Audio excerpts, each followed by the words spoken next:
Hello everyone, कैसे हैं आप लोग। उम्मीद करते हैं आप सब अच्छे होंगे। आज की इस वीडियो में हम पढ़ने वाले हैं क्लास 10th इंग्लिश का फर्स्ट फ्लाइट बुक से एक पोएम जिसका नाम है फॉर एन ग्रिगरी। ठीक है, इसके पोएट है विलियम बटलर ईट्स। चलिए देखते हैं ये पोएम किस चीज़ के बारे में है। यहाँ पे ब्रीफ इंट्रोडक्शन दिया हुआ है कि this poem is a conversation between a young man and a young woman. What are they arguing about. तो ये जो पोएम है ये कन्वर्सेशन है दो लोगों के बीच में। कन्वर्सेशन यानी दो लोग यहाँ पे बात कर रहे हैं। ये डायलॉग है दो लोगों के बीच में।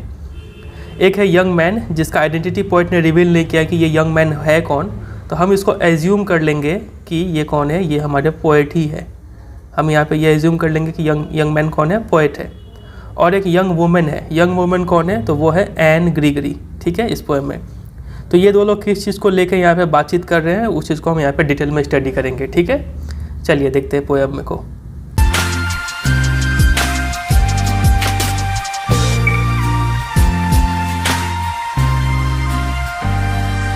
लिखा हुआ है कि देखिए पोएम में 3 स्टैंजा है टोटल। पहले वाले को अगर आप ध्यान से देखें तो यहाँ पे इन्वर्टेड कॉमा से ये स्टार्ट हो रहा है, फिर ये उसी से एंड हो रहा है। मतलब ये किसी एक पर्सन ने बोला है, फिर ये दूसरे किसी पर्सन ने बोला है, और लास्ट में तीसरा स्टैंजा दूसरे पर्सन ने बोला है। ठीक है, तो यहाँ पे जो पहला स्टैंजा है वो यंग मैन यानी पोएट बोल रहे हैं, दूसरा स्टैंजा एन ग्रिगरी बोलेगी, और तीसरा स्टैंजा कौन बोल रहा होगा, वापस से हमारे पोएट बोल रहे होंगे। ठीक है, वो यंग मैन बोल रहे होंगे जिसको हमने पोएट एज्यूम कर लिया है। ठीक है, देखिए लिखा हुआ है कि never shall a young man thrown into despair by those great honey coloured ramparts at your ear love you for yourself alone and not your yellow hair. अब थोड़ा ध्यान से पढ़ते हैं इसको। लिखा है कि ऐसा कभी नहीं होगा कि एक यंग मैन, एक जवान मर्द जो है, ऐसा कभी नहीं होगा कि वो जवान मर्द थ्रोन इनटू डिस्पेयर। डिस्पेयर का मतलब होता है होपलेसनेस। तो ऐसा कभी नहीं होगा कि एक यंग मैन जो है वो पूरा होपलेस स्थिति में आ जाए। होपलेस क्यों हो गया है, क्योंकि देखिए by those great honey coloured ramparts at your ear. Ramparts का मीनिंग क्या होता है, पहले इसका मीनिंग समझ लेते हैं फिर पूरे लाइन पे आएंगे। देखिए रम्पार्ट्स का मीनिंग यहाँ पे लिखा हुआ है the high white walls around a castle और फोर्ट। किसी एक फोर्ट या फिर कासल के अराउंड जो एक ऊंचे और काफ़ी चौड़े जो दीवार बनाए जाते हैं उस दीवार को रम्पार्ट्स कहा जाता है। ये दीवार वॉल्स का काम क्या होता है, इस फोर्ट या फिर कासल को प्रोटेक्ट करना। ठीक है, ये दीवार को रम्पार्ट्स कहते हैं। तो यहाँ पे रम्पार्ट्स एट योर ईयर लिखा हुआ है। तो जैसे एक रम्पार्ट जो यानी जो वॉल है वो किसको प्रोटेक्ट करता है, फोर्ट को प्रोटेक्ट करता है। ठीक है, उसी तरीके से ईयर को कौन प्रोटेक्ट करता है, ज़रा सोच के बताइए। तो ईयर को प्रोटेक्ट करते हैं हमारे हेयर। ठीक है, तो यहाँ पे रम्पार्ट किसको कहा गया है, हेयर को कहा गया है। ठीक है, तो यहाँ पे पोएट बोल रहे हैं कि एक यंग मैन जो है, ठीक है, वो क्या हो जाता है, throne into despair. Throne into despair इस लाइन का मीनिंग है फॉल होपलेसली इन लव। ठीक है, young man fall hopelessly in love, इसका मीनिंग आप रट लीजिए। ठीक है, तो एक यंग मैन जो है वो बुरी तरीके से प्यार में पड़ जाता है। क्या देखकर प्यार में पड़ जाता है, by those great honey coloured. Honey coloured मतलब येलो कलर्ड। हनी का शहद का कलर कैसा होता है, येलोइश होता है कि नहीं। तो बोला तो पोएट एन ग्रिगरी को बोल रहे हैं कि जो आपके जो कानों के आसपास जो हेयर्स है और उन हेयर्स का कलर कैसा है, येलोइश है। ठीक है, तो ऐसा यंग मैन जो काफ़ी होपलेसली आपके प्यार में पड़ चुका है आपके येलोइश हेयर को देख के कानों के बगल में, ठीक है, वो यंग मैन कभी भी आपको love you for yourself alone, सिर्फ आपको आपके नेचर के वजह से प्यार नहीं करेगा। आप यहाँ पे नोटिस कीजिए, यहाँ पे कॉमा है और यहाँ पे कॉमा है, तो मतलब आप ये लाइन को यहाँ से इतना को इग्नोर करके यहाँ से पढ़ सकते हैं। ठीक है, लिखा है कि never shall a young man love you for yourself alone. कभी कोई भी ऐसा यंग मैन आपको नहीं मिलेगा जो आपको आपके इंटरनल ब्यूटी, इनर ब्यूटी के लिए आपको प्यार करे। इनर ब्यूटी या फिर पर्सनैलिटी या फिर ट्रू नेचर। ठीक है, true nature of a person, ये सब सिनोनिम्स ही है। कोई ऐसा आपको यंग मैन नहीं मिलेगा जो आपको आपके पर्सनैलिटी या फिर इनर ब्यूटी या फिर आपके अपने नेचर के लिए आपसे प्यार करे। ठीक है, नॉट योर येलो हेयर। कोई ऐसा यंग मैन नहीं मिलेगा जो आपको आपके येलो हेयर देख के आपको प्यार कर ले। नेवर नॉट आपको कैंसिल, अपने आप को कैंसिल कर रहे हैं। ठीक है, मतलब एक यंग मैन सिर्फ आपको येलो हेयर देख के आपको प्यार करेगा। आपका पर्सनैलिटी, आपका नेचर, आपका इनर ब्यूटी देखे कभी आपको प्यार नहीं करेगा। ऐसा कोई आपको यंग मैन नहीं मिलेगा। समझे कि नहीं समझे? वापस इसको पढ़ते हैं, बहुत इंपॉर्टेंट है ये स्टैंजा, क्वेश्चन आता है। हम 2 चीज़ को अंडरलाइन भी करके रखें, अभी बताएंगे इससे क्वेश्चन कैसा आता है, ठीक है। पहले आप आराम से समझिए इसको। लिखा है कि never shall a young man, कभी भी एक यंग मैन जो कि काफ़ी बुरी तरीके से प्यार में डूब चुका है आपके कानों के येलोइश बालों को देखकर, वो यंग मैन कभी भी आपको आपके नेचर के लिए प्यार नहीं करेगा, ठीक है। और वो मैन आपको कैसे प्यार करेगा? आपके येलोइश हेयर तो बस एक सिंबॉलिक है, पीले बाल यहाँ पे बोलने का मतलब है कि आपका एक्सटर्नल ब्यूटी, ठीक है, जो फिजिकल अपीयरेंस है, जो फिजिकल ब्यूटी है आपका, आउटर ब्यूटी, वही देख के आपको सिर्फ प्यार करेगा। आपका सोल कैसा है, आपका नेचर कैसा है, ठीक है, आप कैसे इंसान है, वो देख के आपको कभी भी कोई यंग मैन प्यार नहीं करेगा। सिर्फ वो एक्सटर्नल फीचर देखते हैं। समझे कि नहीं समझे? चलिए, तो एग्जाम में सबसे पहले इस लाइन का मीनिंग पूछते हैं कि थ्रोन इनटू डिस्पेयर का मीनिंग क्या है। थ्रोन इनटू डिस्पेयर वर्ड का मीनिंग होता है होपलेसनेस, ठीक है। तो थ्रोन इनटू डिस्पेयर का मतलब फॉल होपलेसली इन लव, ठीक है। इसका मीनिंग ये हो गया, रट लेंगे आप। तो यहाँ पे अब क्वेश्चन आएगा कि एक तो क्वेश्चन हो गया व्हाट, कि इसका मीनिंग क्या है, और एक क्वेश्चन हो जाएगा व्हाई, कि क्यों एक यंग मैन बुरी तरीके से प्यार में पड़ जाता है।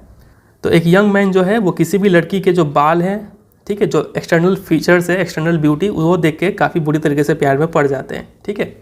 तो यहाँ पे जो एन ग्रीगरी के जो हेयर्स है वो इतने अट्रैक्टिव है, ये 2 वर्ड आप याद कर लीजिए, वो इतने अट्रैक्टिव है प्लस प्रिटी है कि कोई भी इंसान अपने आप को रोक नहीं पाता है प्यार में बुरी तरीके से डूबने से, ठीक है। तो यहाँ पे अगर क्वेश्चन आता है कि पोएट ने ऐसा क्यों कहा है कि थ्रोन इनटू डिस्पेयर, तो आपको ये लाइन आप याद कर लीजिए यहाँ पे। The speaker said that young man are thrown into despair as her hair मतलब एन ग्रीगरी के जो हेयर है वो इतने अट्रैक्टिव और प्रिटी है that young man cannot look at anything else and hopelessly fall in love with her, ठीक है। They love her for her yellow hair and not for her nature और personality. ये पूरा 2 sentence को आप अच्छे से याद कर लेंगे, ठीक है। चलिए, फिर इसके बाद एक क्वेश्चन इस लाइन के ऊपर बनता है, रम्पार्ट्स एट योर ईयर का मीनिंग क्या है। सबसे पहले रम्पार्ट्स का मीनिंग क्या है, तो जो यहाँ पे वर्ड मीनिंग में दिया हुआ है इसको आप याद कर लेंगे, ठीक है। रम्पार्ट का डायरेक्ट मीनिंग एग्जाम में पूछते हैं। इसको याद करने के बाद यहाँ पे पूछेंगे कि इसका मीनिंग क्या है, इसका मीनिंग बताइए। तो देखिए, रम्पार्ट का मीनिंग होता है एक वॉल, ठीक है। तो यहाँ पे एन ग्रीगरी के जो हेयर्स है उनको रम्पार्ट्स कहा गया है। क्यों? क्योंकि जैसे कि एक रम्पार्ट जो है वो इंसान को प्रोटेक्ट करता है कहाँ जाने में, फोर्ट में जाने से, ठीक है। रम्पार्ट एक प्रोटेक्टिव वॉल है।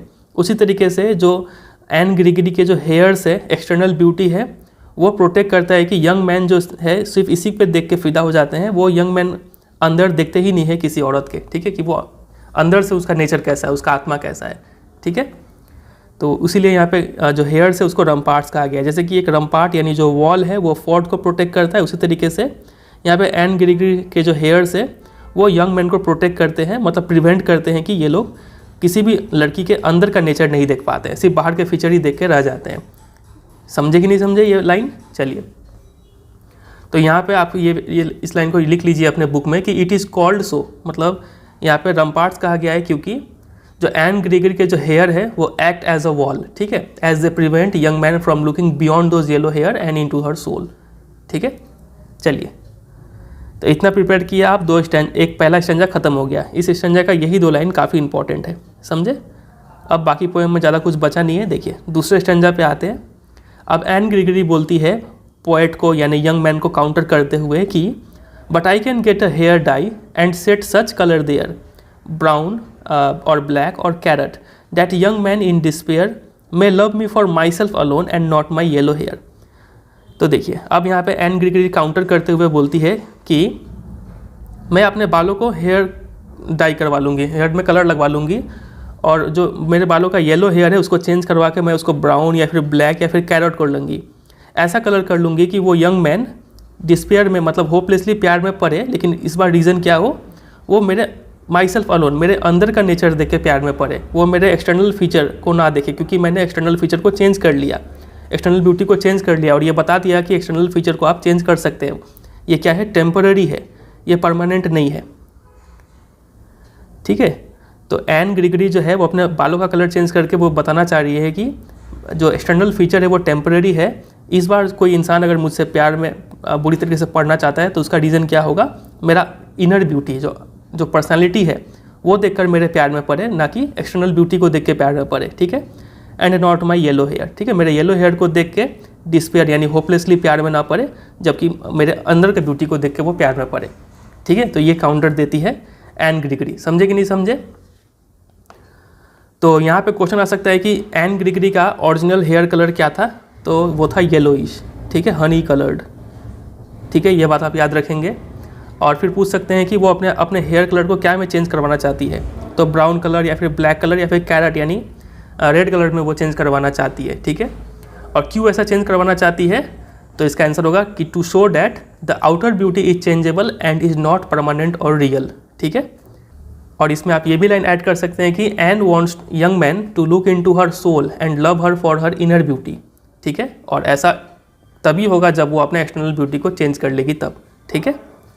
चलिए, तो ये हो गया सेकंड स्टैंजा, इससे रिलेटेड आपको बात बता दिए। अब आज ये थर्ड स्टैंजा पे, यहाँ पे वापस हमारे यंग मैन यानी जो पोएट है वो इसको कुछ काउंटर करते हुए फिर बोलते हैं। वो बोलते हैं कि I heard an old religious man but yesterday night declare that he had found a text to prove that only God, my dear, could love you for yourself alone and not your yellow hair। तो यहाँ पे जो young man है वो बोलते हैं कि मैंने सुना है yesterday नाइट यानी लास्ट नाइट ही मैंने सुना कि एक ओल्ड रिलीजियस मैन ये डिक्लेयर कर रहा था कि उसे एक ऐसा टेक्स्ट मिला, एक ऐसा बुक मिला जिसमें ये बात लिखा हुआ है, जिससे ये बात प्रूव होता है कि दुनिया में सिर्फ गॉड ही ऐसे इंसान है, ठीक है, जो आपको आपके अंदर नेचर को से प्यार करेंगे, इनर ब्यूटी से प्यार करेंगे और आपके येलो हेयर की वजह से प्यार नहीं करे। मतलब गॉड को छोड़ के ऐसा कोई इंसान ही नहीं है इस पूरे अर्थ में जो आपको आपके अंदर नेचर की वजह से प्यार करे, आपके इनर ब्यूटी को देख के प्यार करे, ठीक है। मतलब यहाँ पे सीधा सीधा बात साबित हो रहा है, जो पोएट है वो बोलना चाह रहे हैं, यंग मैन बोल रहे हैं कि आपको कोई ऐसा इंसान नहीं मिलेगा जो आपको इनर ब्यूटी को देख के प्यार करे। आपको सभी पसंद करेंगे, आपका चेहरा कैसा है, बाल कैसा है, फिगर कैसा है, ये सब देख के आपको लोग पसंद करेंगे। बातें गहराई समझ रहे हैं। चलिए, तो इतना ही चीज़ आपको यहाँ पे समझना था। चलिए, तो फिर ये हो गया। अब बात कर लेते हैं क्या क्या पोएटिक डिवाइस और राइमिंग स्कीम क्या है वो देख लेते हैं।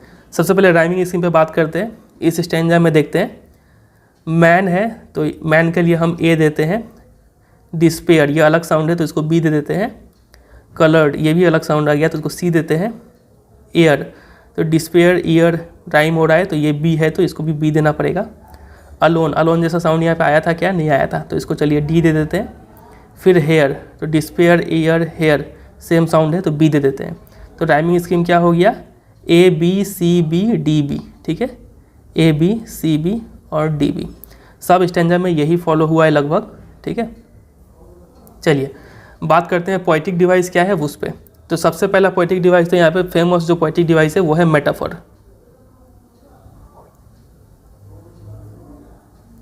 मेटाफर क्या है, देखिए यहाँ पे रम्पार्ट्स का ओरिजिनल मीनिंग क्या होता है, वॉल्स, लेकिन इसको कंपेयर किससे किया गया हुआ है, हेयर से।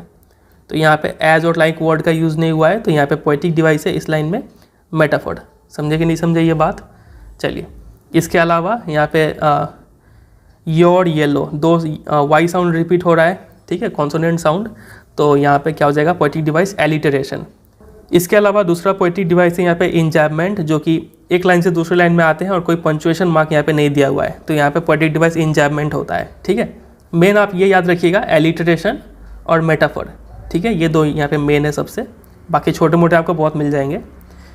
इसके अलावा फिर यहाँ पे देखिए फिर से यहाँ पे योर येलो, तो यहाँ पे भी पोएटिक डिवाइस हो गया एलिटरेशन। फिर इसके बाद यहाँ पे इस लाइन में देखिए कि may love me for myself alone, M sound जो है वो बहुत बार रिपीट हो रहा है, तो ये भी पोएटिक डिवाइस क्या हो गया, एलिटरेशन। समझे। तो इतना कुछ important poetic device rhyming scheme आप याद रखेंगे। बाकी क्वेश्चन कैसा बनेगा वो हम आपको बता ही दिए। ये लाइन के ऊपर आप तैयार रखेंगे। वो हेयर कलर कैसा है, उसका कैसा चेंज करवाना चाहती है, क्यों चेंज करवाना चाहती है, उसका मीनिंग पूछेंगे। और लास्ट स्टैंजा में कि वो ओल्ड रिलीजियस मैन क्या बोलता है, ठीक है, ये बात को आप याद रखेंगे। इससे बाहर कोई क्वेश्चन नहीं आएगा। इतना ही था ये पोएम। उम्मीद करते हैं आपको समझ में आया होगा। वीडियो अच्छा लगा तो जरूर एक लाइक कर दीजिए, अपने फ्रेंड को शेयर कर दीजिए, और चैनल पर नए हैं तो उसको जरूर सब्सक्राइब कर लीजिए, चैनल को ग्रो करने में थोड़ा हेल्प कीजिए, ठीक है। और चैनल पे और भी बहुत सारे वीडियोज़ है, मैथ्स, इंग्लिश, साइंस, SST, चारों ही सब्जेक्ट को काफ़ी डिटेल तरीके में हम पढ़ा रखे हैं, आप एक बार देखिए वीडियो सेक्शन या फिर प्लेलिस्ट सेक्शन में, आपको काफ़ी हेल्प मिलेगा। ठीक है, चलिए, और अगर कोई डाउट कन्फ्यूजन मन में है तो आप कमेंट करके भी पूछ सकते हैं। चलिए एंड करते हैं, मिलते हैं बहुत जल्द किसी और वीडियो में, तब तक के लिए bye bye and take care.